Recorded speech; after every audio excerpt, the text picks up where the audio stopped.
안녕하세요 여러분. 저는 오늘 코이카 ODA 교육원에서 제공하는 프로젝트 2의 강의를 담당한 김현규입니다. 저는 현재 원광대학교 교수로 있고요. 교수가 되기 전에 코이카 직원으로서 사업 현장과 본부에서 많은 프로젝트와 관련한 사업들을 수행했습니다. 오늘 여러분들과 함께 좋은 강의 될 수 있기를 바라겠습니다. 먼저 프로젝트가 무엇인가 교육에 대해서 먼저 살펴보고요. 그 다음에는 코이카 프로젝트의 특성, 코이카 프로젝트의 관련 정책 및 전략, 그리고 프로젝트 추진 절차와 마지막으로 코이카 프로젝트 참여 방안에 대해서 말씀을 드리겠습니다.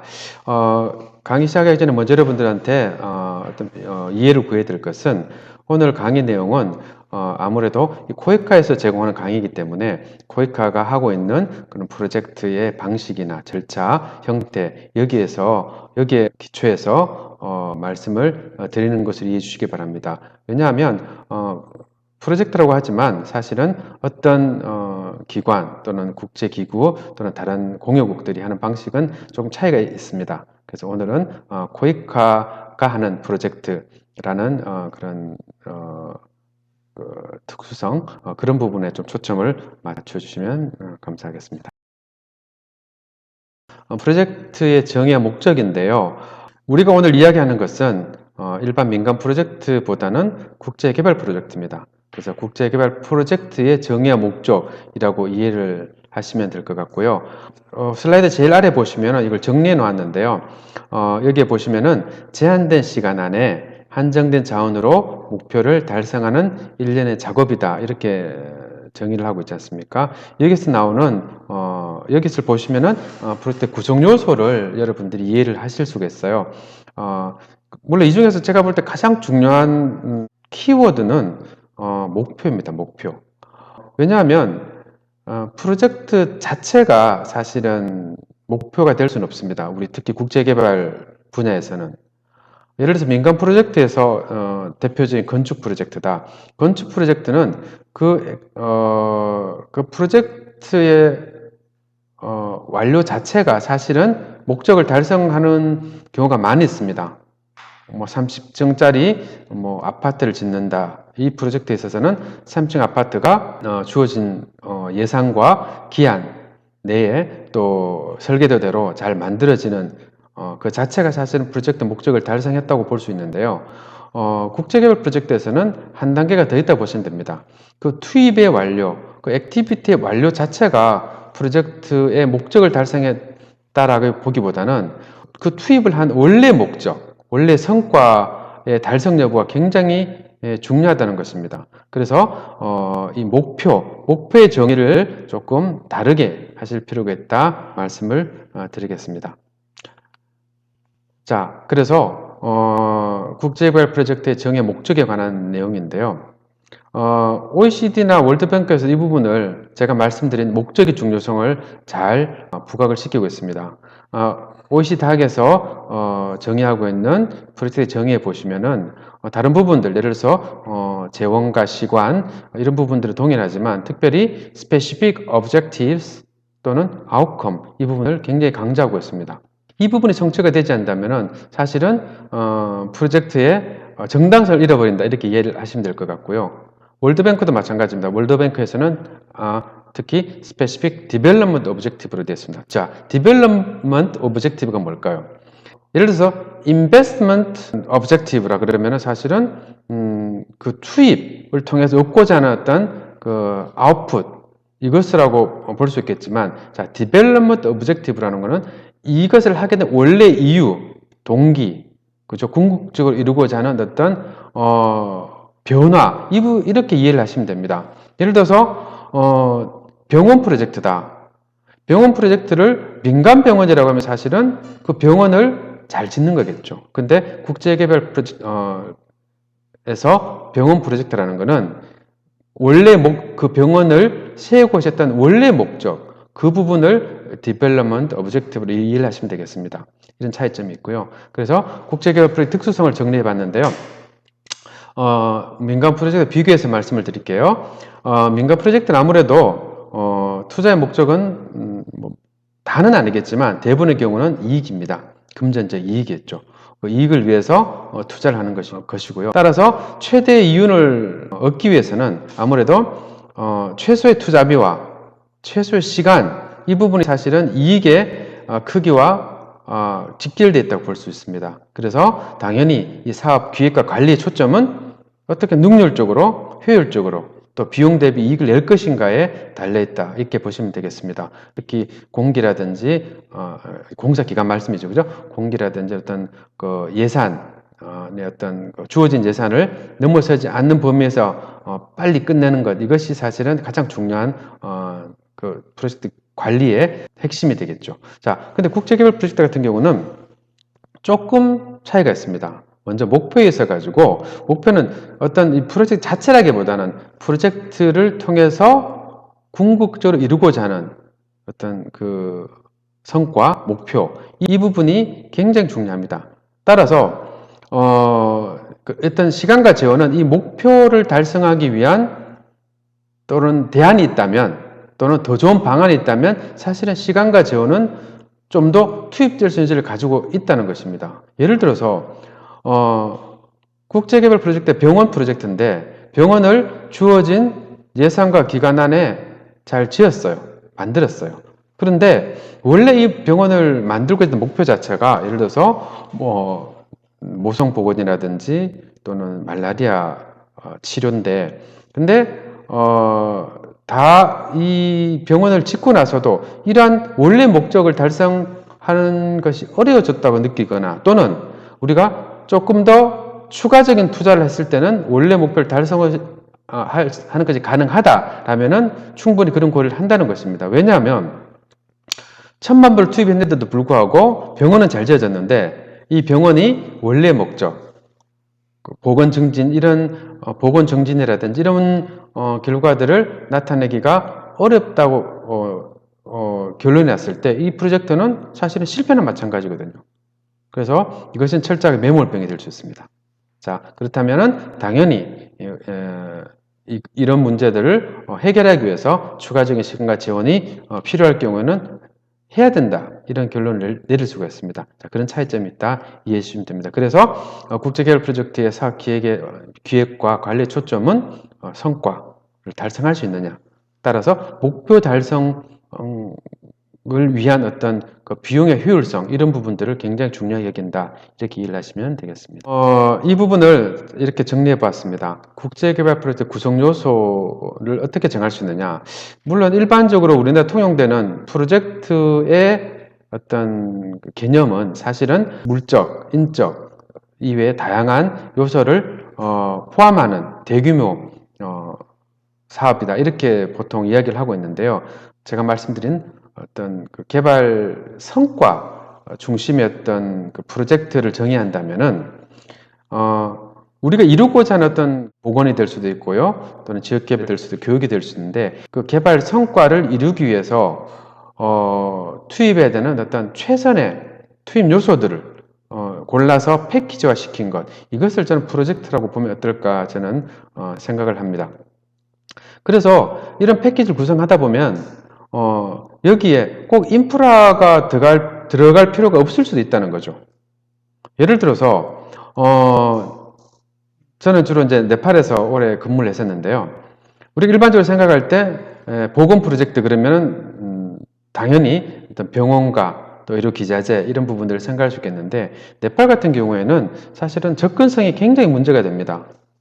그래서 병원을 상간오지에 또 병원이나 보건소를 지어준다 하더라도 그것에 접근하기가 그렇게 쉽지 않습니다. 그래서 이런 투입 요소들이 실질적으로 그 지역의 보건 환경을 개선해 주기 어렵다는 결론이 났을 때, 그럼 다른 대안들, 좀 더 좋은 솔루션을 찾다 보면 사실은 오히려 그들에게 의료 서비스를 가져다 주는 방법이 뭘까? 그것은 주로 인력입니다.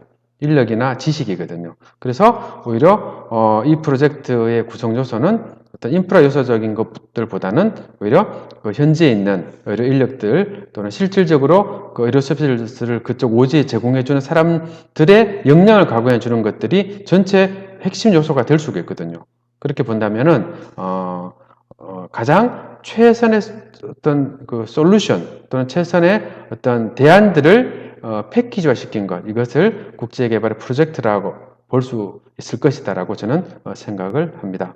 예, 그래서 이걸 다시 한번 도식화해 봤는데요. 프로젝트, 특히 이제 제가 말씀드린 개발 성과 정의 프로젝트는 어떤 접근이며 어떤 방식으로 진행이 되는 것인가를 한번 설명을 드리고 싶은데요. 물론 프로젝트는 우리가 어떤 투자를 통해서 결과물을 내고 결과물에 기반해서 성과를 내는 그런 순서가 되긴 하지만 사업 기획의 단계는 정반대라고 보시면 됩니다. 뭐냐? 먼저 저희가 이루고자 하는 어떤 그 목표, 개발 성과가 무엇인가가 먼저 규정이 돼야 됩니다. 그래서 우리가 타겟으로 하는 어떤 그 과제를 먼저 설정을 하고 이것을 위해서 가장 최선의 방안을 찾는 것 또는 투입 방법이나 요소들을 찾는 것, 이런 부분들이 이어질 것이고요. 그래서 이러한 것들을 패키지화 시킨 것들, 이것이 사실은 우리 프로젝트의 하나의 요소들이 되고 사업이 되겠죠. 그래서 결론이 난 어떤 그 패키지들을 투입을 하고요. 거기서 투자를 통해서 나온 어떤 그 결과물들이 이제 예를 들어서 뭐 병원이 완공된다든지 학교가 만들어지고 또는 교육이 이루어지고 이런 것들이 사실은 아웃풋이 되겠죠. 여기 이것들을 통해서 궁극적으로 우리가 원래 목적했던 그런 성과들이 이루어졌느냐를 보는 게 중요한데요. 그것이 개발 성과가 되겠습니다. 그래서 이러한 접근들을 잘 반영하고 있는 것들이 사실은 국제기구들이 사용하고 있는 프로젝트 사이클인데요. 이것들을 보셔도 사실은 제가 말씀드린 그런 부분들이 잘 반영되었다는 걸 알 수 있습니다. 월드뱅크 같은 경우에도 이제 6단계로 나누고 있는데요. 1단계, 2단계, 3단계가 사실은 프로젝트 기획 단계에 속한다고 보시면 됩니다. 그래서 1단계에서는 먼저 문제를 인지하는 거죠. 이런 개발 과제들이 있고 또 이런 문제들이 있다는 것들을 인지하게 되고 이런 것들을 갖다가 이제 우리 목표로 삼는 단계라고 보시면 되고요. 그러기 위해서 솔루션을 찾아가는 단계가 2단계를 보시면 됩니다. 그래서 문제를 정확하게 파악하고 그 문제의 원인이 뭔가를 파악하는 단계, 그리고 솔루션까지 한번 제공해주는 단계, 그걸 갖다가 1번, 2번이라고 보시면 되고요. 이것을 종합한 것이 사실은 프로젝트 어프레이즐 도큐먼트에 다 들어가 있습니다. 이런 문제가 있고 이런 것들을 이제 해결하기 위해서 기법을 제공을 하는 거고, 이것이 과연 가능한 것이냐. 왜냐하면 가능하다 그러면 투자를 하게 되겠죠. 투자 직전 단계가 바로 3단계입니다. 3단계에서 굉장히 계량적이고 또는 분석적인 그러한 과정들인데요. 이것들을 통해서 분석된 것들이 타당하냐를 갖다 검증하는 단계가 3단계라고 보시면 됩니다. 그래서 이 심사 단계 끝나면은 여기 4단계에서 사업을 승인을 하게 되고요. 4단계 승인되고 5단계에서는 사업을 실시하게 됩니다. 그 다음에 6단계에서는 실시된 사업이 평가를 하게 되는데, 이 평가라는 것은 원래 1단계에서 제시했던 그 프로젝트의 원래 목표, 성과를 달성했는지를 평가한다고 보시면 되겠습니다. 그래서 이 중에 특히 제가 좀 강조하고 싶은 것들이 있는데요. 또 여러분들도 아마 앞으로 이쪽 분야에서 좀 더 많은 경력을 쌓으시고 공부하실 때 참고하실 만한 것들인데, 바로 3단계입니다. 증권사에서 펀드 매니저들이 수많은 돈을, 고객의 돈을 투자를 했습니까? 그 사람들이 잘 가물하지는 않거든요. 당연히 이제 증권사에 있는 그 애널리스트들, 그들이 어떤 투자 분석들, 그 보고서들을 통해서 사실은 투자를 하게 됩니다. 마찬가지로 여기서 우리가 개발 프로젝트를 이제 투자를 봐야 되거든요. 우리는 많은 재원을 투자해서 우리 개발 성과를 갖다가 회수를 해야 됩니다. 근데 이것이 과연 회수가 가능한지 안 한지를 분석을 하는 단계, 최종 단계가 3단계라고 보시면 됩니다. 그래서 앞으로 여러분들이 이쪽 국제개발 분야, 특히 프로젝트와 관련해서 가장 어떤 많은 기회 또는 여러 가지로 사실은 전문성들이 필요한 부분이 저는 이 심사라고 봅니다. 그래서 투자 분석이죠. 어떤 사업들이 제안이 왔을 때 이 사업을 할 것인가 말 것인가라는 그런 어떤 면에서는 그 분석을 해줘야 되는데, 당연히 그 전에 수많은 어떤 조사와 또 통계, 계량 또는 이런 것 통해서 만들어지는 그 심사 보고서, 이거 작성하는데 굉장한 어떤 그 전문성이 필요한데, 이런 부분에서도 아마 저희 한국에서도 중요성이 부각되고 있기 때문에 많은 어떤 기회가 있지 않을까 저는 생각을 하고 있습니다. UNDP의 사이클인데요. 이거는 크게 기본적으로 차이가 없습니다. 다만 UNDP는 주로 이제 사업을 직접 실시하는 경우가 많기 때문에 아래에 보시면은 실시와 관련된 그런 절차들에 대해 많은 비중을 두고 있다는 것을 알 수가 있겠습니다. 그래서 사실은 지금 여기 보여드리고 있는 이런 기초 기법들이라고 했는데요. 이 부분을 제가 뭐 하나하나 설명드릴 수는 없지만 왜 보여드리냐면은 이제 국제 개발은 아무래도 우리가 열정을 가진 분들이 많습니다. 세상을 좀 더 좋게 바꾸고 싶고 또 그런 이유들로 아마 참여하신 분들도 많을 거라 보는데 그 따뜻한 결과를 가져오기 위해서는 사실은 굉장히 드라이하고 조금은 뭐랄까 차가운 접근들이 필요하다는 걸 말씀드리고 싶습니다. 우리가 가지고 있는 우리에게 주어진 어떤 재원들은 사람을 많이 살릴 수가 있습니다. 하지만 우리가 이 사업들 제대로 기획하지 못하고 제대로 심사하지 못하면 우리에게 주어진 그 기회들이 어떤 면에서는 기본적으로 우리가 얻을 수 있는 그런 성과들에 정말 못 미치게 가져올 수도 있거든요. 근데 그런 부분들을 우리가 어떻게 사실은 입증하느냐. 예를 들어서 물론 이런 가정이 있겠죠. 아프리카에 말라리아로 죽은 아이들을 살리기 위한 예산이 1,000만 불이 주어졌는데 그 1,000만 불을 가지고 경우의 수가 많았습니다. 이런 사업 A, B, C, D, E 방법이 있는데 A를 했을 때 예를 들어서 뭐 100명을 살릴 수 있고 B는 1,000명, 10,000명 있는데 우리가 어떤 제대로 조사하지 못하고 제대로 기획을 못 세웠기 때문에 정말 최고의 경우의 수는 10,000명을 살릴 수 있는데 우리가 뭐 1,000명, 5,000명 살릴 수 있지 않습니까? 그러면 거기서 발생하는 기회비용들 이거 참 무서운 이야기거든요. 자, 그런 것들을 기회비용을 최소화시키기 위해서 우리는 이런 다양한 좀 복잡하고 힘들지만 이런 절차를 가져야 된다는 거죠. 그래서 이 분야에 전문성이 필요하다는 겁니다. 그래서 프로젝트를 하시는 분들의 어떤 기본적인 뭐랄까 그런 질문 많이 받거든요. 어떤 준비, 어떤 태도를 가져야 되냐. 물론 다양한 준비가 필요하겠지만 쉽게 이야기하면은 정말 따뜻한 가슴 필요합니다. 하지만 차가운 머리 굉장히 중요합니다. 왜? 우리의 투자는 생명과 사람들의 삶의 질과 그들의 운명을 바꿀 수 있는 돈이기 때문에 좀 더 우리는 신중하게 굉장히 이런 고도의 어떤 기법들을 동원하는 노력들이 필요하다 이 말씀을 꼭 드리고 싶습니다. 예, 이제 두 번째로 코에카 프로젝트 특성에 대해서 한번 살펴보겠습니다. 전 장에서는 국제개발 프로젝트의 일반적인 어떤 성격이라든지 개념에 대해 살펴봤다면 이번 장에서는 코에카 프로젝트가 가지고 있는 특성 이 부분을 살펴본다고 이해하시면 되겠습니다. 먼저 코에카 프로젝트의 특성이라는 것은 규정을 한다면 이렇게 규정을 하고 있습니다. 코에카에서는 협력 대상국의 경제, 사회 발전 및 복지 향상에 기여 등 특정 개발 목적 달성을 목표로 시설물 및 기자재 등의 물적 협력 수단과 연생 초청 및 전문가 파견 등 인적 협력 수단을 결합하여 단연간 지원한다 이렇게 나와 있습니다. 실제로 대부분의 코에카 프로젝트가 이런 성격들 이런 요소들을 가지고 있습니다. 통상 근래에 코에카 프로젝트가 약 500만 불 이상 1,000만 불 정도의 사업비로 구성되어 있는데요. 이 사업들, 이 예산들이 주로 많이 투입되는 부분이 아무래도 어떤 인프라, 시설물, 기자재 등에 투입이 되고 있고요.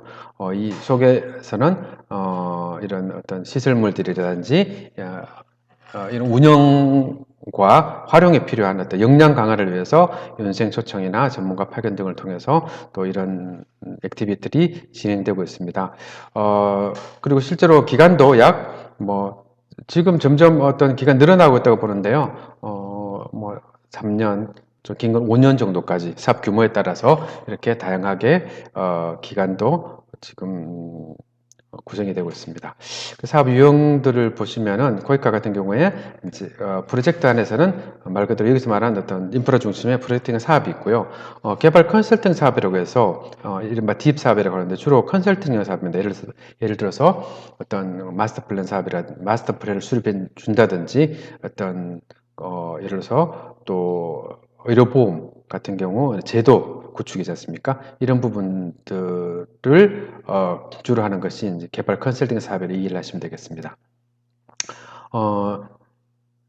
지금 지원 국가들은 2018년 기준으로 57개국인데 지금은 다소 변동이 있을 거라 생각합니다. 하지만 중점협력국 중심으로 진행이 되기 때문에 이런 나라 개수보다는 실제로 중점협력국에 지원되는 비율이 얼마인가 이것이 사실은 또 중요하다고 볼 수 있겠습니다.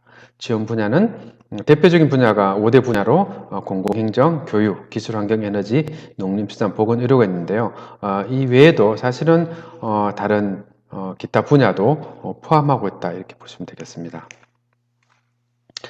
코이카 프로젝트는 기본적으로 PBA, 프로그램 기반 접근을 많이 지향을 하고 있습니다. PBA라고 하는 것은 기존에 이전에 시행되는 원조들에서 제기됐던 문제가 어떤 그 나라의 필요, 그 나라의 어떤 계획, 이건 무관하게 공여국 중심으로 개별 프로젝트가 지원이 됐다는 겁니다. 그래서 그런 그 나라의 전체적인 계획이나 전략과 무관하게 투입이 됐을 경우에 사실은 효과도 효과지만 그런 것이 그 나라의 실질적인 필요들을 채워주는데 한계가 있었고요. 그리고 여러 가지 지속성 문제나 어떤 이런 부분도 문제가 있었습니다. 그래서 PB에서 말하고 있는 것처럼 협력대상국 주도의 개발 프로그램에 대한 조율된 지원이다. 이것이 이 접근의 가장 중요한 부분이라고 이해를 하고 있겠습니다. 그래서 보시면 원칙이 나와 있죠. 먼저 협력대상국 또는 현직의 리더십을 가지고 있어야 된다. 이 방식은 사실은 공여국 중심으로 하다 보면 사실은 이것이 그 나라가 충분히 수용하고 이후에 관리할 수 있는 역량을 전달해 주지 못한다는 겁니다. 그래서 수용국 중심으로 수용국의 어떤 주인의식이라든지 이런 부분들을 충분히 인정해 주라는 원칙이고요. 또 하나의 포괄적인 프로그램의 예산 틀을 가지고 있다.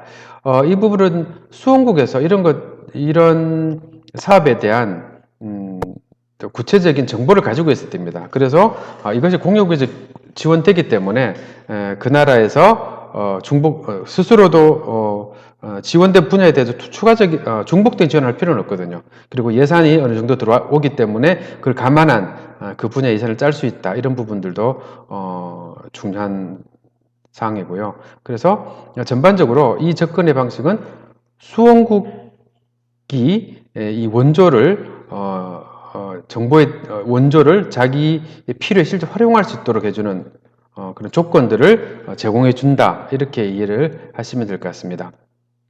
그래서 방식에는 예산 지원하는 방식이 있고 공동 지원하는 방식이 있고 프로젝트 기술 협력 방식이 있는데 우리나라 같은 경우에는 프로젝트 및 기술 협력 방식을 주로 많이 쓰고 있다고 이해하시면 되고요.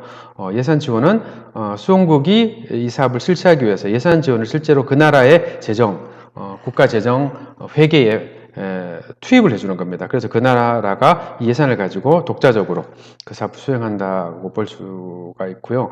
공동지원이라는 건 말 그대로 다수의 공여국 간 또는 국제기구와 공동으로 어떤 그 프로그램을 위해서 예산을 확보해서 진행하는 그런 방식이라고 보시면 되겠습니다. 그래서 코이카 프로젝트 구성 요소인데요. 제가 초대에 말씀드렸지만 사실은 여기에 들어갈 수 있는 요소들은 매우 다양합니다. 하지만 일반적으로 저희가 코이카 프로젝트에서 주로 투입되는 요소들이 대표적인 요소들이 있거든요. 그런 것들을 보시면 되는데 먼저 이제 건축, 인프라든지 토목 또는 건물 이런 부분들을 대한 지원이 아직 많이 주를 이루고 있습니다. 건축 부분이 있고요. 시스템 개발, 주로 정보와 관련된 부분인데요. 그래서 필요한 어떤 뭐 행정전산이라든지 또 통관 시스템이라든지 이런 시스템을 개발해주는 이런 부분들도 주요하게 들어가 있습니다. 그리고 당연히 건축이나 시스템 개발에서 필수적으로 수반되어야 될 것이 기자재입니다. 기자재 지원이 포함되어 있고요. 이런 것들을 설치하고 운용하고 또 교육하기 위해서 저희 전문가를 파견하고요. 그 다음에 반대로 저희가 초청해서 전문가들 양성해주는 연수도 포함되고 있습니다. 그 다음에 이 사업 전반에 대한 자문도 실시가 있고요. 물론 여기에 기재되지 않은 어떤 다양한 요소들도 충분히 포함되어 있습니다. 하지만 여기는 대표적인 저희 코이카 프로젝트에서 활용하고 있는 수단이다, 요소다라고 이해하시면 될 것 같습니다. 코이카 프로젝트 관리 체계인데요. 물론 이 용어들에 대해서 많이 혼선이 있는 것도 사실입니다. 그래서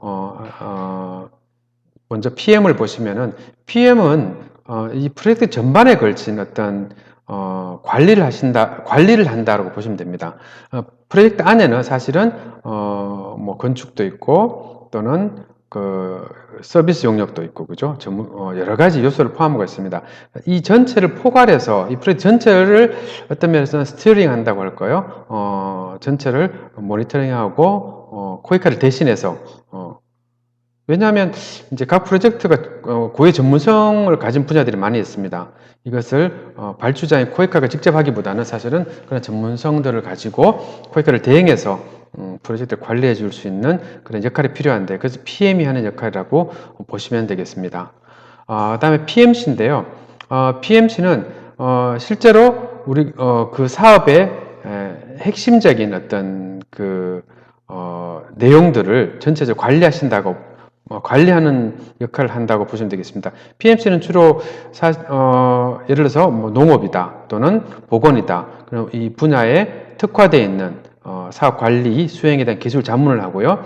또 전문가 파견, 또 초청 연수를 담당하는 그런 역할들을 하고 있습니다. 그래서 어떤 면에서 프로젝트에서 CM이 하는 어떤 그 건축 관련한 일이라든지 또는 PC 주로 뭐 설계, 시공, 감리 이런 부분들을 제외한 주로 그런 전문성과 관련된 핵심적인 그런 사업 수행 관리 역할을 PMC가 한다 이렇게 이해하시면 되겠습니다. CM은 말 그대로 Construction Management인데요. 프로젝트 내에서 건축과 관련된 그런 부분을 발주자인 코이카를 대신해서 기획부터 설계, 발주, 입찰, 시공, 유지 관리까지 통합 관리해주는 역할을 한다고 이해하시면 되겠습니다.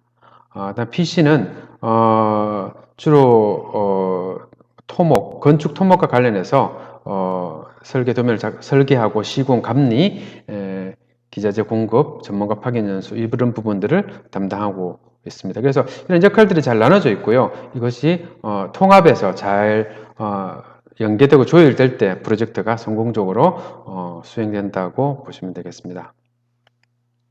코이카 프로젝트 형성 절차인데요. 통상 그 사업 발굴이라고 하죠. 사업 발굴은 주로 뭐 코이카가 직접 하는 경우도 있겠지만 수원국에서 주로 요청을 하면 그 요청된 수요에 대한 어떤 조사 또 이것이 어떤 사업 타당성 이것을 분석하는 단계인데요. 웬만해서 2년. 근데 지금은 어떤 면에서는 그 전에 발굴될 수도 있고요, 사실은. 좀 더 많은 기간이 소요될 수 있기 때문에 그 사업 발굴 단계가 있습니다. 그 다음에 어느 정도 이 사업성이 있다고 봤을 때 그 다음에는 형성조사를 하게 됩니다. 그때는 타당성을 검증하고 또 각 분야별 외부 전문가를 협업해서 이 사업의 어떤 타당성들을 구체적으로 검증하는 단계라고 보시면 되겠습니다. 그 다음에 이것이 어느 정도 됐을 때 정부 심의를 통해서 이 사업에 반영할지 말지를 결정하는 단계가 정부 심의 단계입니다. 그래서 이때는 사실은 코이카에서는 검증이 거의 끝났다고 보시면 되고요. 이것을 예산 당국 국회에 보내서 확정받는 단계라고 보시면 됩니다. 이것이 완료가 되면은 사업이 실질적으로 확정된 단계라고 보십니다. 그리고 나서 코이카에서는 이제 세부 실행 계획과 RD 체결하고요, 기획 조사를 하는 단계가 있습니다. 마지막으로는 이것을 용역, 실제로 사업 수행자를 찾는 그런 단계인 조달 단계로 넘어간다, 이렇게 이해를 하시면 되겠습니다. 그래서 코이카 이제 이런 사업 파트너로 일하시는 분들한테는 조달 단계 이후부터 본격적으로 참여하시는 경우가 많고요. 물론 그 전에 발굴이나 형성조사나 기획조사 단계에서 전문가들 많이 필요하거든요. 그때 참여하실 수 있는 기회도 많이 있는 걸로 알고 있습니다. 다음은 개발 프로젝트 특수성과 위기 관리와 관련된 건데요. 당연히 해외에서 이루어지는 사업이고, 특히 해외 중에서도 여러 가지 어떤 그 일반적인 상황과 다른 그런 여건과 또 상황이 많은 개발도상국에서 이루어진 사업들이기 때문에 그런 특별한 고려와 또 위기 관리 노력이 필요하다고 보시면 되는데요. 먼저 정책적 환경 변화입니다. 아시겠지만 개발도상국이 거버넌스가 대체적으로 안정되거나 확립되어 있는 경우보다는 좀 불안한 경우가 많이 있습니다. 그래서 ODA 사업은 정부 간 사업이기 때문에 정부의 어떤 정권 교체라든지 또는 정치적 혼란 또는 정책 여러 가지 요소들이 있겠죠. 그런 변화에 따라 가지고 저희 사업이 진행되는 환경에 직간접적 영향을 미치고 있습니다. 그런 부분들 충분히 고려해서 사업을 관리해야 된다 보시면 되고요. 치안, 안보 잘 아시겠지만 이런 부분들이 굉장히 사업의 수행에 영향을 미치겠죠. 이런 부분들도 좀 감안해서 기획 단계에서부터 사실 고려가 돼야 되고요. 그 또 하나가 이제 이 사업, ODA 사업에서 어려운 부분이 처음에 저희가 수원국과 협정을 맺을 때 수원국이 담당해야 될 그런 분담 사항들을 다 확정을 하고 진행함에도 불구하고 여러 가지 재정적 또 처음에 말씀드렸던 정치 정책적 환경 변화 때문에 잘 안 되는 경우가 있습니다. 자, 그런 경우도 많은 또 사업의 차질을 초래하게 되는데요. 이런 부분들에 대한 준비, 고려, 또 마지막으로 사회문화적 오해 및 수혜자 갈등인데요. 아무리 저희가 좋은 사업을 하지만 사실 현지에서는 또 어려움들이 발생을 하거든요. 예를 들어서 이주 문제라든지 또는 환경 문제라든지 또는 또 이해관계들이 많이 있기 때문에 좋은 사업을 하더라도 이 사업 때문에 손해를 받는 경우도 발생하거든요. 이런 부분에 대해서 어떻게 우리가 대처하고 준비할 것인가, 이런 부분들이 프로젝트의 기획 단계에서는 충분히 고려돼야 되고, 관리 단계에서는 또 위기 관리 차원에서 또 관리가 돼야 된다, 이렇게 이해하시면 되겠습니다. 그래서 이런 부분에서 이제 이해관계자및 참여자에 대해서 미리 좀 고려가 필요한데요. 수원국에서는 이제 수원총괄기관, 수원총괄기관의 협조와 어떤 정책이 굉장히 중요한 영향을 미치고 있습니다. 사실은 주로 개도국에서는 재무부가 주로 수원총괄기관 역할을 하고 있고요. 많은 나라에서 물론 독립적인 부처가 있는 나라도 있습니다만, 그 다음에 외교부가 또 저희 중요한 파트너가 되고요. 수원기관, 저희가 직접 사업을 하게 되는 수원기관에서의 어떤 협력, 또 그들의 어떤 역량, 이런 부분들이 굉장히 중요하게 되어 있습니다. 수혜자, 예를 들어서 지역 개발 사업을 할 때 실질적인 사업 수혜자된 주민들의 어떤 태도, 또 주민들 간의 어떤 갈등, 또 이런 부분들, 그리고 또 같은 현장에 다양한 공여기관, 국제기구들이 사업을 같이 하고 있는데요. 또 그들과 중복 또는 연계, 필요성, 이런 부분들도 고려해야 됩니다. 그리고 이제 저희 안에서 사업수행기관, PMC, 또 BC, 아까 말씀드렸던 PM, 어떤 면에서 코이카도 포함이 되겠죠. 밑에 코이카나 이렇게 다 연계되고 서로 책임, 권한, 이런 부분들이 잘 조율되지 않으면은 사업 수행에 굉장히 어려움을 겪을 수 있기 때문에 이런 부분들을 충분히 고려를 해야 된다고 생각을 합니다. 예, 다음은 코이카 프로젝트 관련 정책 및 전략에 대해서 살펴보겠습니다. 코이카 프로젝트를 둘러싸고 있는 외부적 환경이라고 보시면 되는데요. 그것은 국내뿐만 아니라 어떤 국제적 환경, 이런 것도 포함된다고 볼 수 있겠습니다. 코이카 프로젝트가 어떤 나라에 어떤 분야로 어떤 형태로 진행이 될 것이냐 이런 부분은 당연히 우리 국내 정책에 가장 큰 영향을 받고 있지만 사실은 국제적인 어떤 규범이라든지 국제적인 트렌드 이런 부분들의 영향을 당연히 받는다고 볼 수 있겠습니다. 국내만 살펴본다면 우선 우리나라에는 국제개발협력위원회가 국제개발 관련 최고 의사결정기구로 보시면 되겠습니다. 그리고 이 아래에 무상원조 같은 경우는 외교부와 고위과 그리고 기타 부처들이 참여하고 있고요. 유상원조는 기획재정부와 EDC 부수립행에서 담당하고 있습니다. 여기서 각 기관의 어떤 따라서 프로젝트 형태라든지 국가도 달라지긴 하지만 기본적으로 국제개발협력위원회와 에서 제시하는 그런 전략에 의해서 프로젝트들이 어떤 주요 분야나 국가가 결정된다 이렇게 이해하시면 되겠습니다. 어떤 제도적 측면에서는 국제개발협력기본법이 저희 가장 상위의 규범이라고 보시면 되겠습니다. 저희 국제개발협력기본법은 2010년에 만들어졌는데요. 한번 살펴보시면 그 안에는 저희 국제개발협력의 이념이라든지 정책 방향이라든지 이런 것들을 다 담고 있습니다. 그래서 이게 근거해서 실행에 해당되는 프로젝트도 이러한 기본법의 정신과 부합하는 그러한 사업들을 추진해야 되는 것은 당연한 일일 것입니다. 국제적으로 봤을 때 저희가 특히 저희 프로젝트가 국가 분야를 결정하는 데서 가장 영향을 미치는 규범이 2015년 이전까지는 새천년 개발 목표 MDG였다고 본다면 현재는 2030년까지 지속 가능 개발 목표가 가장 중요한 규범이라고 볼 수 있습니다.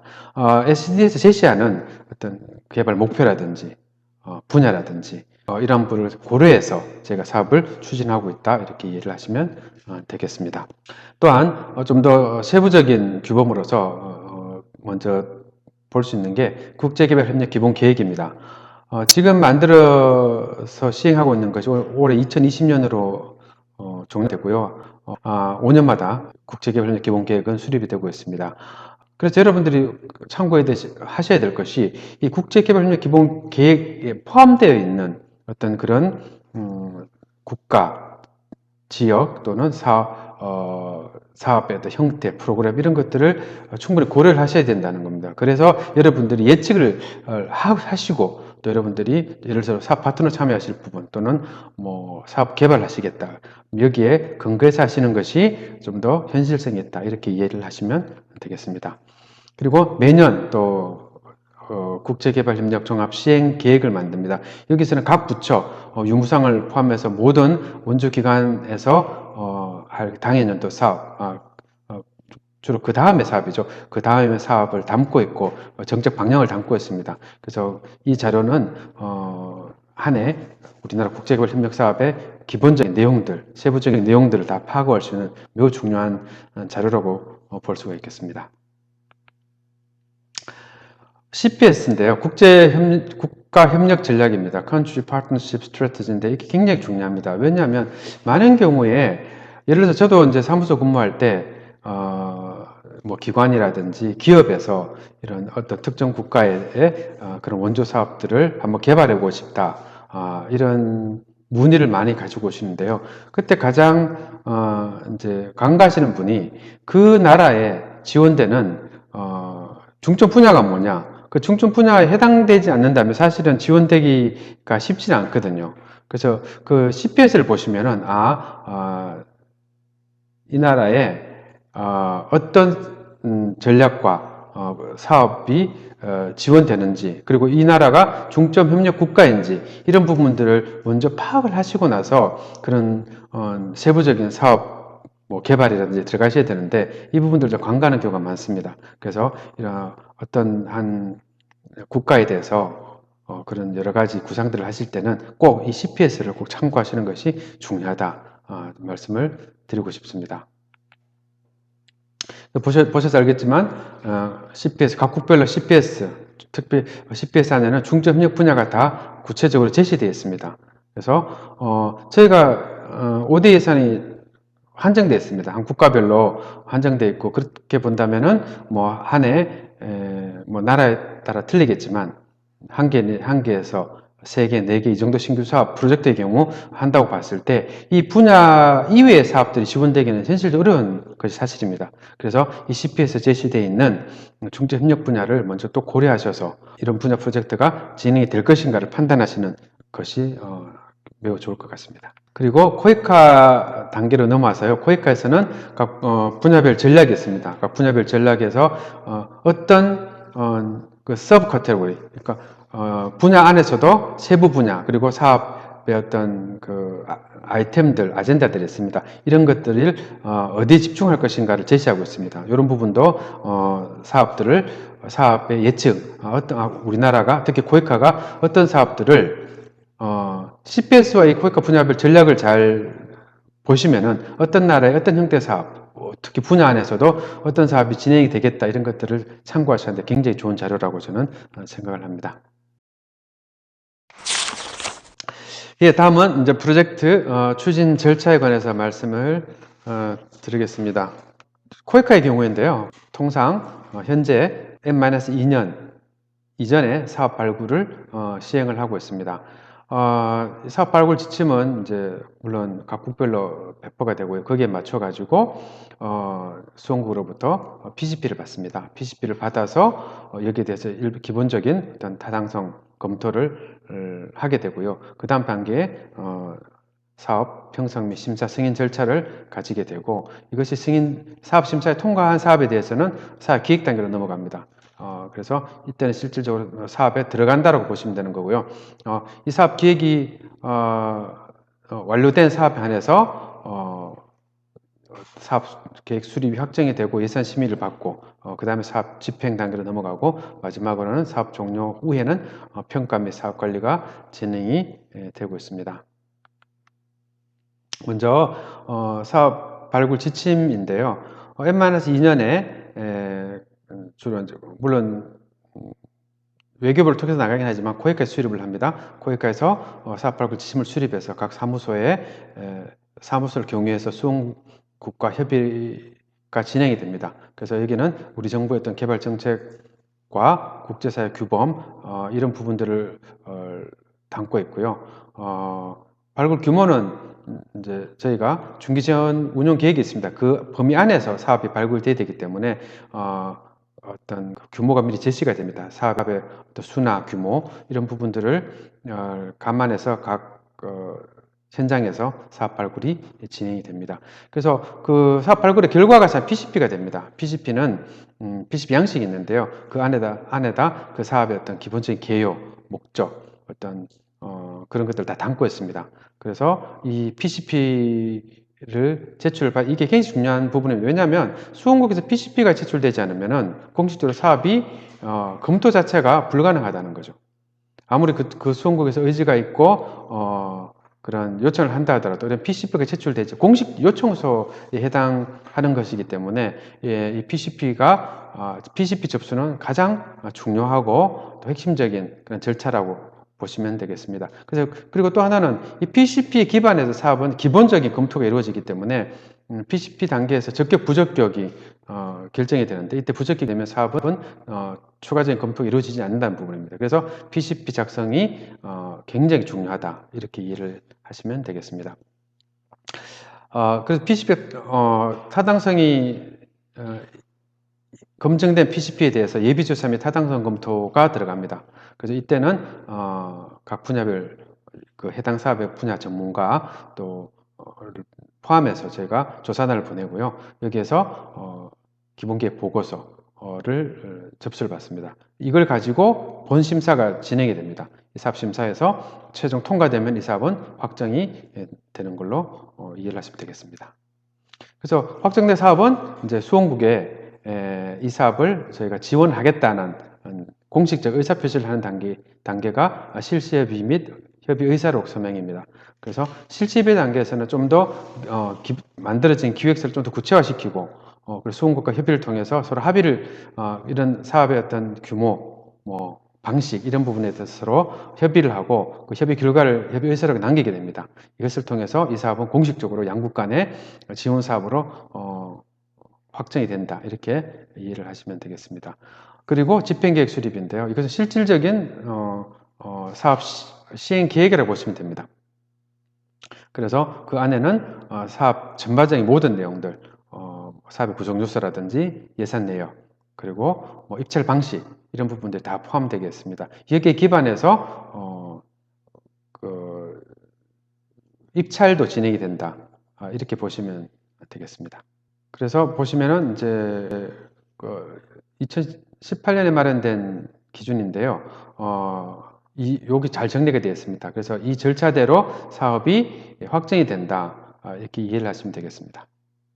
사업 종료는 통상적으로 저희가 원래 계획했던 그 투입이 완료되는 그 시점을 1차적인 사업 종료로 보고 있고요. 그래서 그 사업 종료 후에는 원래 계획대로 사업이 잘 완료됐는지 또 투입돼야 되는 요소들이 적절히 투입됐는지를 확인하고 그것을 또 인계하는 절차를 갖추면 사업은 종료가 되게 되었습니다.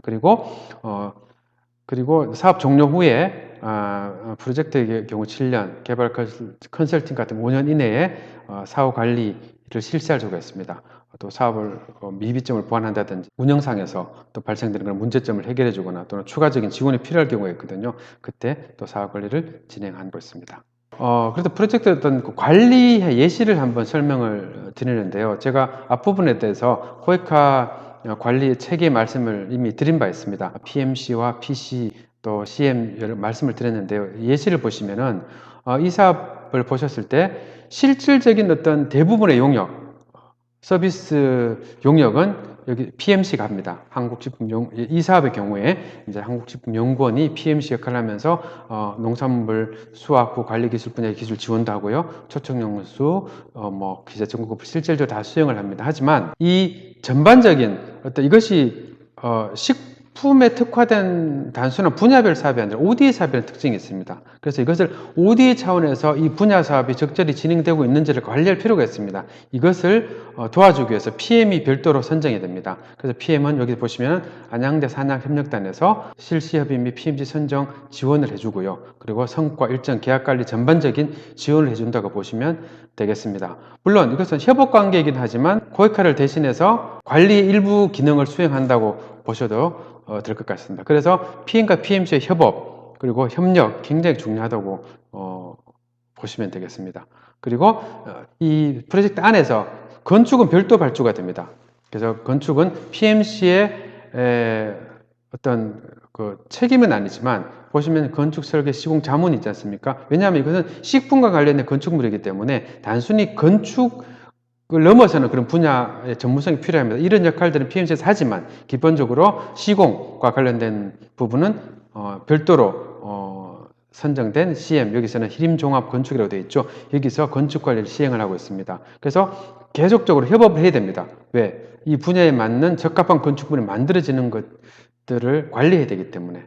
그죠? 그래서 건축 전체에 대한 어떤 그 공정 관리라든지 품질 관리는 또 별도로 시공은 서구건설에서 또 설계는 마이건축에서 다시 또 역할이 분리가 됩니다. 실제 설계는 마이건축이 하고 시공은 서구건설이 하지만 이 전체를 관리하는 건 코이카를 대신해서 희림종합건축에서 CM이 이 설계와 시공 전반을 관리해준다, 또 감독한다 이렇게 이해를 하시면 되겠습니다.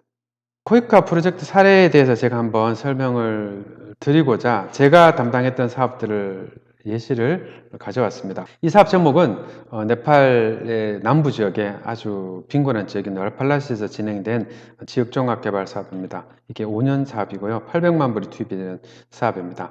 자, 이 사업을 이제 배경, 사실은 성과가 되겠죠. 최종 성과의 중요한 사항들을 알 수 있는 부분인데요. 이 지역은 네팔에서도 가장 가난한 지역에 속하는 지역입니다. 그래서 이 지역에서 빈곤을 탈출하기 위해서 소득 증대를 통해서 주민들이 자립적으로 살아갈 수 있는 일종의 시범 사업을 해주는 거죠. 우리나라 새마을 운동의 어떤 이념과 방식을 적용한 하나의 지역개발 시범 사업을 추진하는 사업이라고 보시면 되고요. 당연히 이 사업의 목표는 사실은 주민들의 소득 증대인데 자주적인 지속적인 소득 증대, 그리고 스스로 생활 환경을 개선할 수 있게 해주는 것들이고요. 이것을 위해서 소득원이 되는 특히 농업 지역이기 때문에 농업 인프라를 개선해주는 그런 사업이라고 이해를 하시면 되겠습니다. 근데 이 사업이 약간 사업 변경이 좀 많았습니다. 왜냐하면 당초 사업 설계는 사업상에서 주요 투입 요소는 크게 세 개가 있었습니다. 농업 용수 관전 개발이 있었고요. 그 다음에 보건소 건립이 있었고 농업 생산성 향상이 있었는데, 자, 이 사업에 대해서 당연히 여기서 당초 투입 요소는 주민들의 어떤 그 니즈 분석을 통해서 만들어졌습니다. 그런데 문제점을 발견하게 된 게 뭐냐면은, 사실은 원래 목적이 이 주민들이 자립적, 지속적으로 자기들의 소득을 증대해서 잘 살게 하는 게 목적인데, 이게 당초의 투입 요소들, 보건소 건립이라든지 농업 생산성 향상이 우리가 지금 궁극적으로 목적을 하고 있는 그 결과와 연계성이 좀 떨어진다는 사실을 발견하게 된 겁니다. 무슨 말이냐면은, 이 재원을 보건소에 투입했을 때 보건소라는 게 사실은 생산적인 인프라는 아니거든요. 근데 이게 왜 들어왔느냐? 주민들이 필요하다고 했기 때문에 넣은 것으로 제가 분석을 했고요.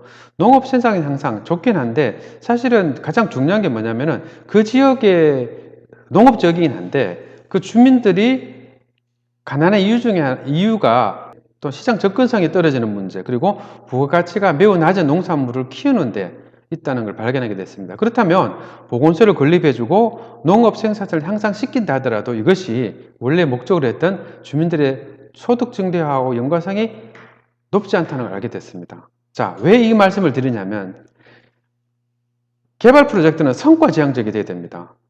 물론 원래 당초 계획대로 지원을 할 수도 있지만 이 궁극적인 성과가 달성되기가 어렵다는 그런 문제점을 발견했음에도 불구하고 계획대로 진행한다면 사실은 이것은 개발 프로젝트 본연의 목적을 달성할 수 없는 것이나 마찬가지거든요. 그래서 투입 요소를 변경을 해야 되는데, 이게 방식은 어떤 방식으로 진행했느냐 하면은, 우선 주민들한테 이런 문제들을 공유를 했습니다. 근데 왜 이전에 이런 수요 조사가 됐는가를 문제를 분석해 보니까 주민들 자체가 스스로 자기들이 처한 어떤 문제의 원인들에 대한 분석이 충분치 않았다는 거죠. 왜냐하면 농민들은 무엇이 필요합니까? 그러면 저희는 보건소가 필요합니다. 왜 가난합니까? 저희는 농산물을 좀 더 많이 팔아야 되는데 없습니다. 근데 사실은 이 주민들은 농산물의 양이 부족해서가 아니라 시장성이 떨어져서 또는 시장 접근성이 떨어져서 가난하다는 것들을 인지를 하지 못한 상태에서 수요 조사를 한 거거든요. 그래서 저희가 우선 주민들의 어떤 그런 문제 분석 능력, 그리고 대안 분석 능력을 먼저 교육을 했습니다. 그래서 주민들 스스로 그런 문제들을 이해하고 솔루션을 찾는 교육을 하고 나서 그 다음에 새로 수요 조사를 실시를 했거든요. 하니까 주민들의 수요가 달라졌습니다. 주민들이 보건소가 더 만들어지고 또는 농업 생산성이 향상되더라도 여전히 자기들은 가난에서 벗어날 수 없다는 걸 알게 된 거죠.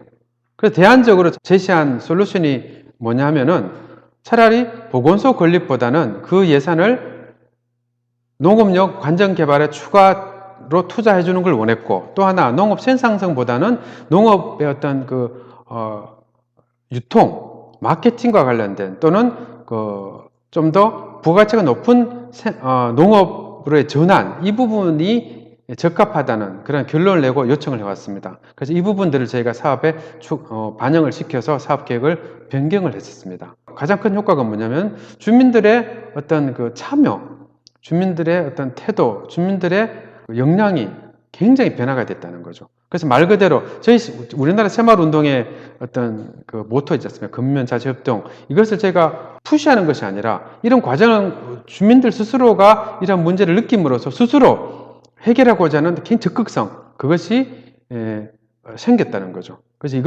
이것을 통해 사업이 지금 새롭게 진행이 되고 있는 것을 알고 있는데, 제가 이 예시를 드는 것들은 뭐냐면, 개발 프로젝트라는 것은 우리의 타겟은 멈춰 있는 것이 아니라는 거죠. 왜냐하면 시간과 이런 환경이라는 요소들 때문에 우리가 이루고자 하는 그 타겟이 변화된다는 것입니다. 그래서 우리가 프로젝트를 하는 사람 입장에서도 이 투입하는 것들, 그 유연성을 가지고 그 타겟에 맞춰서 내용을 바꿀 수 있는 유연성을 가지고 있어야 된다. 그렇지 않으면 이미 타겟은 떠났는데 원래 계획대로 추진을 한다면 그것은 사실은 성과를 지향할 수 없다는 그런 문제를 가져오는 것들이죠. 자, 그래서 프로젝트 전문가, 개발 프로젝트 전문가라는 것은 바로 이런 부분들을 충분히 고려하고 그것들에 대응할 수 있는 능력, 저는 그것이 진짜 프로젝트의 전문가라고 저는 생각하고 있습니다. 그래서 여러분들이 이 분야에 계속 이제 추가로 공부하시고 경력을 쌓으실 텐데, 자, 이런 관념을 가지고 준비하시면 좀 더 역량 있고 아주 좋은 평가를 받을 수 있는 프로젝트 전문가가 될 수 있지 않겠나, 저는 그렇게 생각을 하고 있습니다. 마지막으로 제가 오늘 강의를 정리하는 차원에서 말씀을 드리면은, 좋은 프로젝트가 뭐냐? 좋은 프로젝트는 저는 이렇게 요약을 하고 있습니다. 스마트한 프로젝트죠. 첫째, 우리가 기획한 또 관련한 프로젝트가 지속 가능하냐. 저희가 지원하고 떠났을 때 그 프로젝트가 지속적으로 운영이 되어서 그 우리가 원래로 목적했던 그 성과들을 계속적으로 주고 있느냐. 만약 제가 떠나고 나서 그 수업이 스톱이 된다면 사실은 그것은 그냥 일회용 선물일 수밖에 없거든요. 그래서 저희가 기획하고 있는 이 사업이 지속적이냐. 지속적이기 위해서 해야 될 조치들이 굉장히 많습니다. 그들 역량에 맞게 또 그들 참여시키고요. 그들 필요에 맞고요. 이러한 것들이 충분히 고려해야 된다는 거죠. 그 다음에 매저업을 하냐. 측정 가능하냐. 왜냐하면 이 측정 가능성이 있을 때 저희가 굉장히 신중해지고 좀 더 분석적이 되고 좀 더 이 사업들에 대해서 우리가 저희도 그렇지만 주민들에게 대해 확신을 줄 수 있기 때문입니다. 이런 부분들, 그리고 어치버블 하냐. 이게 우리가 너무 아이디어랑 고를 제시했을 때 사실은 기대감이 떨어집니다. 오히려. 그래서 눈앞에 보이는 또 현실 가능한 또 충분히 얻을 수 있는 그런 목표들을 제시됐을 때 수혜자들도 태도도 달라지고 또 저희도 좀 확신을 가지고 일할 수 있다. 이런 부분들을 감안하셔야 되고, 렐레번트하냐 중요합니다. 이 문제를 해결하기 위해서 우리가 만든 패키지, 이 솔루션이 적합하냐는 거죠. 우리가 많은 투입을 하고 나서 어떤 결과가 나오겠죠. 이것을 결과라고 하면 안 되고 그 결과를 위한 적절한 투입인지를 갖다 우리 입증을 할 수 있어야 됩니다. 이것이 좋은 프로젝트지, 어떤 것도 많이 투입하고 나서 결과가 나왔다. 그것은 우리가 의도된 것이 아니라면 그것은 프로젝트라고 볼 수 없는 거죠. 왜? 그것은 다른 요소들에서 발생할 수 있는 결과일 수 있기 때문이거든요. 자, 트랜스퍼를 하냐. 이걸로 끝나는 것이 아니라 저희는 굉장히 제한된 투자를 합니다. 이 투자 이후에 이런 것들이 확산이 돼야 됩니다. 왜? 결국은 그 거대한 빈곤의 문제, 그 나라의 문제는 스스로 해결해야 되는데 우리가 했던 작은 투입이 좀 더 옷에 많이 쓰는 선한 영향력들 가지고 확산이 되느냐, 이런 부분들이 있다면 좀 더 좋은 프로젝트가 될 것이라고 생각을 합니다. 자, 이런 부분들도 고려를 한다면 저희가 한 프로젝트를 만들고, 그죠? 찾고 기획하고 관리하는 것이 그렇게 간단한 일이 아니라는 걸 잘 알 수 있을 것 같습니다. 코이카 프로젝트 같은 경우에는 대부분 입찰에서 사업 시행자가 선정이 되고 있습니다. 예외를 제하고는 거의 다 경쟁 계약을 통해서 이루어지고 있는데요. 경쟁 계약에는 여기 나와 있는 것처럼 일반 경쟁이 있고요, 제한 경쟁이 있고 지명 경쟁이 있습니다. 일반 경쟁은 일반 입찰 참여 제한이 없이 누구나 참여 가능하고요. 2인 이상의 유연 입찰로 성립이 됩니다. 단 2인 이상이 안 되는, 예를 들어서 단독 입찰로 왔을 경우에는 유찰이 됩니다. 2회 유찰이 됐을 때는 단독 입찰자에 대한 자격 심사를 통해서 선정을 하고 있습니다. 다음 제한 경쟁은 일반 경쟁 범죄에 속하며 규정에서 정한 실적 등의 제한을 두는 경우가 있습니다. 지명 경쟁, 10 이내의 규정에서 정한 자격을 갖춘 자를 별도로 지정해 경쟁한다. 이렇게 되어 있고요. 자, 수의계약, 경쟁계약을 통해서 선정이 어렵거나 또는 특별한 사유가 있을 경우에 활용하는 방식입니다. 그래서 일반 수의는 규정에 정한 요건을 갖춘 자와 경쟁 없이 계약하는 방법이고요. 견적 입찰은 규정에서 정한 요건을 갖춘 자 중에서 가장 낮은 가격을 낸 자와 계약한다. 이렇게 설명되고 있습니다. 낙찰자 선정 방법에 대한 다른 구분인데요. 최저가 방식이 있고요. 잘 아시는 부분일 것이고, 적격심사, 그러니까 최저 가격 입찰자 순으로 당해 계약 이행 능력과 입찰 가격을 심사해서 일정 점수 이상인 자를 선정한다, 이렇게 되어 있습니다. 그래서 이거는 주로 이제 역량 중심으로 보겠다는 거죠. 그다음에 2단계 경쟁 입찰 방식은 1단계 규격 또는 기술 입찰 실시한 다음에 규격 적격자에 한해서 2단계로 가격 입찰을 실시해서 그 중에서 가장 낮은 가격을 입찰한 자를 낙찰자로 결정한다, 이렇게 이해하시면 되고요. 협상이행 계약은 어떤 그 사업 내용, 계약 이행의 특수성, 또 기술성, 창의성, 안정성, 이런 특수한 필요성이 있는 경우에 다수 입찰자로부터 제안서를 제출받고 기술 평가를 하고, 또 이후에 기술 가격 평가 점수를 종합해서 최고 득점자를 대상으로 협상을 통해 계약을 체결하는 방식이라, 이렇게 이해를 하시면 되겠습니다. 물론 이런 방식들은 뭐 굳이 코이크뿐만 아니라 다른 어떤 그 조달에서도 많이 쓰는 방식이기 때문에 익숙한 분들도 많을 거라 생각을 하고 있습니다.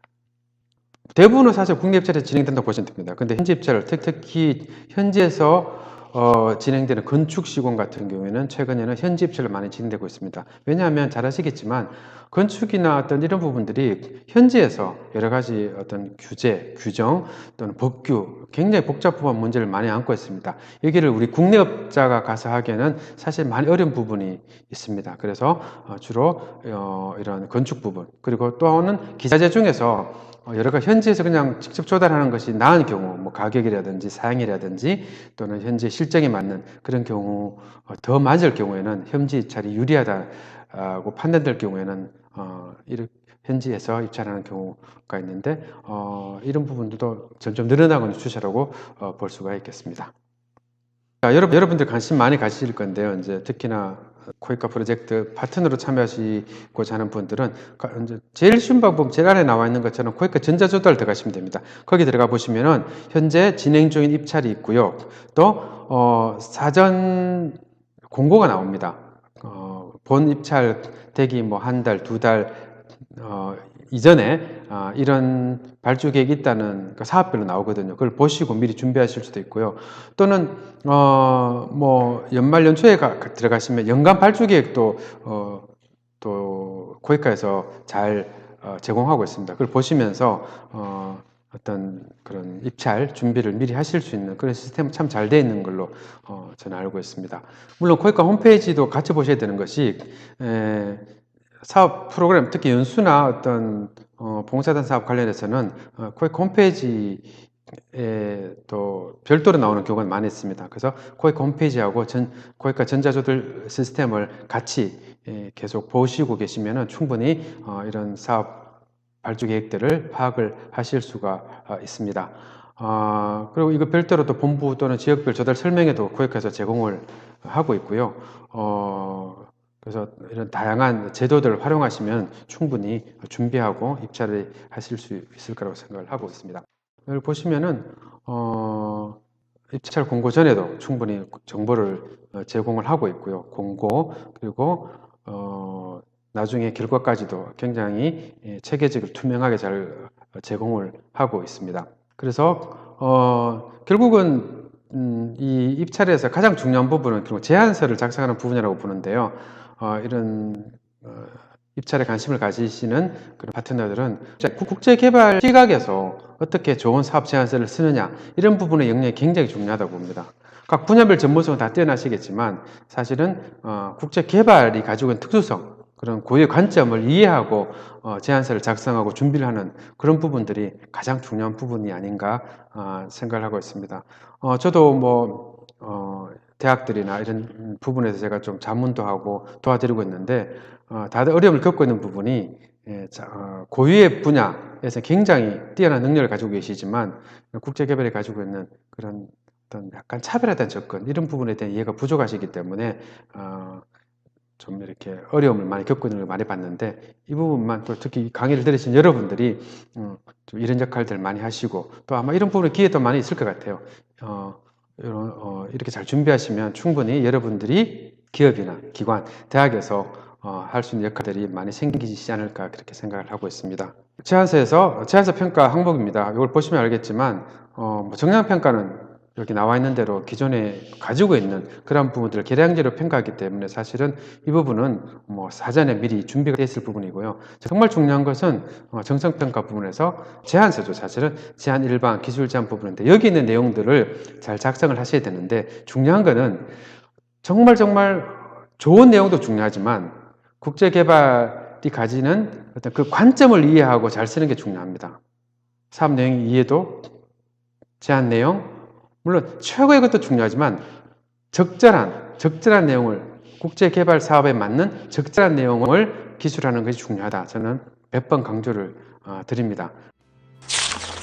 네, 이것으로서 오늘 강의 마치겠습니다. 여러분들 유익한 시간이 되셨는지 모르겠습니다. 물론 충분하지는 않지만 이 강의를 통해서 여러분들이 앞으로 이 분야에 더욱더 많은 관심을 가지시고 또 이와 관련한 경력도 발전해 갈 수 있는 계기가 되었으면 하는 바람입니다. 감사합니다.